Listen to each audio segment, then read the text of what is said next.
వరిసేలు అడిగినాయి నీరు దాపెరైతేడాని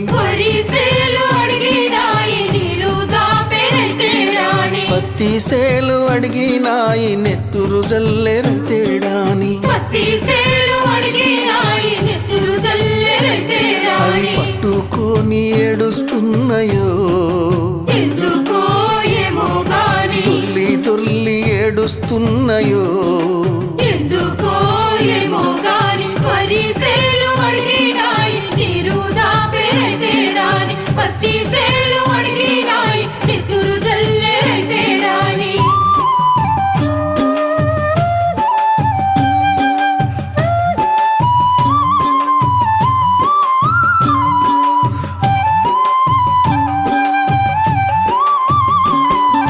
జొన్న సేలు అడిగినాయి